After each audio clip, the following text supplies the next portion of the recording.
0.63 in here because the "and" was in bold. And this is the probability rule, that in probability "and" means multiply. So 0.63 should be written as the outcome of the two events occurring. And 7 and 63, 7 times 9 is 63, so the probability Daisy wears a necklace is actually 0.9. Now 0.7 can give us 0.3 below because our events need to add up to 1. 0.9 can give us 0.1 below, and this event is repeated because of the independence. She could still wear a necklace even though she didn't wear a bracelet. So finding the probability that Daisy wears a necklace is on our diagram, but we should write it up here for 0.9. And find the probability Daisy does not wear a bracelet and does not wear a necklace is going to be the outcome of this bottom pathway. So down here 0.3 and 0.1, 0.3 times 0.1, which is 0.03.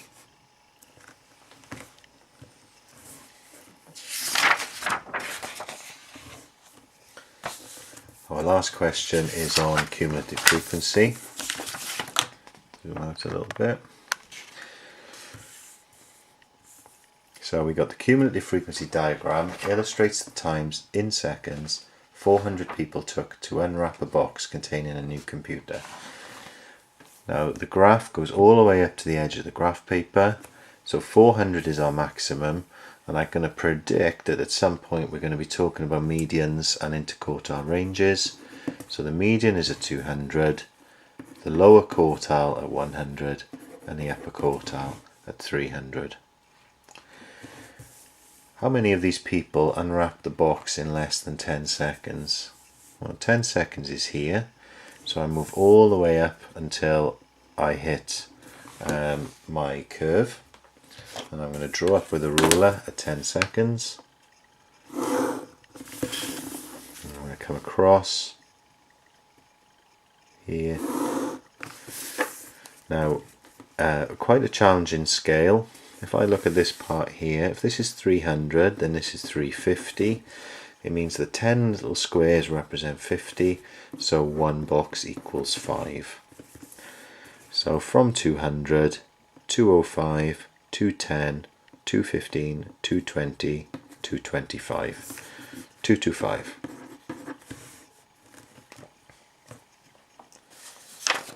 Next question.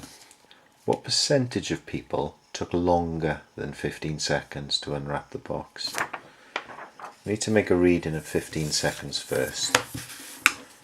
And if I draw up, it's a nice easy one. It's lying on quite a clear point just here.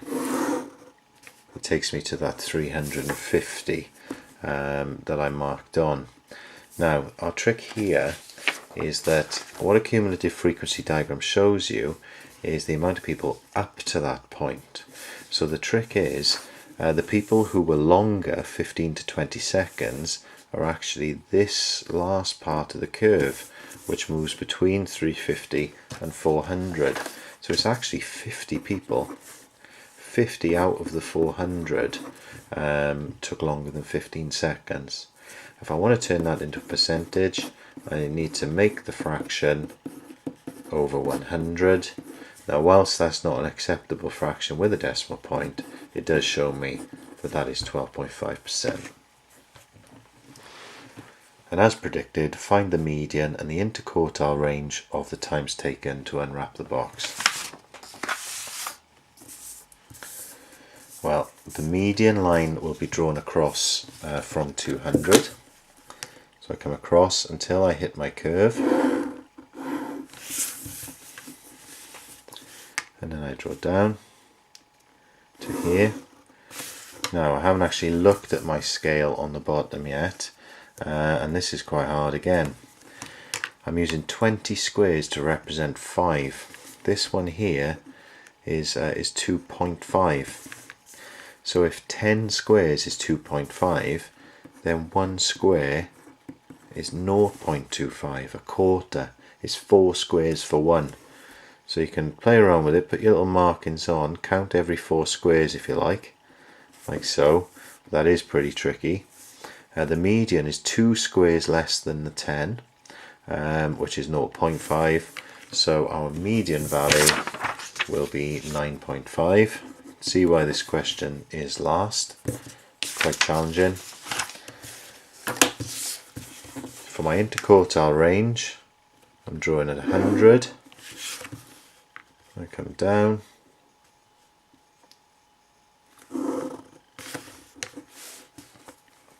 So I got 5, 1, 2, 3, 4 is 6, 1, 2, 3 is 6.75. My lower quartile is 6.75 and my upper quartile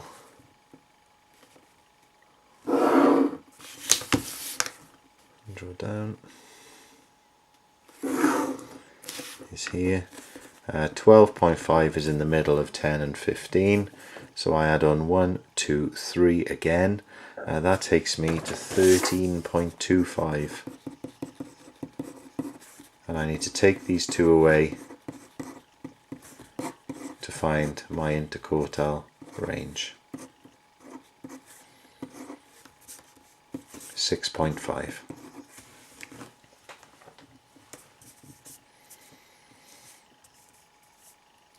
That's the end of the paper. I hope that's been useful for you. If you have any questions, you can find me on Twitter, Baker_maths, or search Bryn Hafren Maths and you should find me. All the best with your exams.